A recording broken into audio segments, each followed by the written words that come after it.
നീയൊക്കെ എന്റെ അടുത്താണ് സമാധാനം പറയേണ്ടത്. സമാധാനം പണയിക്കാൻ വന്നിരിക്കുന്നു. നിനക്കൊക്കെ ഓരോന്ന് തോന്നുമ്പോ കുത്തിരി പിടിക്കാനുള്ളതാണോ ഞാൻ കള്ളിന്റെ പുറത്ത് നിന്റെ കുത്തിന് പിടിച്ചു, നീ പച്ചയ്ക്ക് എന്റെ കുത്തിന് പിടിച്ചു. കഴിഞ്ഞില്ലേ?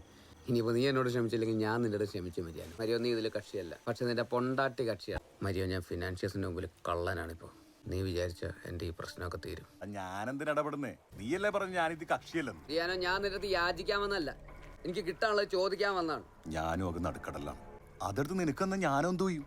എന്റെ പൊന്നു ഇവിടെ ഇരിക്കുന്നത്, അതുകൊണ്ട് ഞാൻ എങ്ങോട്ടും പോകുന്നില്ല. ഞാൻ ഇവിടൊക്കെ തന്നെ കാണും. എല്ലാ വഴി അടഞ്ഞിട്ടാ ഞാൻ നിന്റെ മുമ്പിൽ വന്നത്. അതെനിക്ക് സ്ത്രീധനം കിട്ടിയ മുതലാ.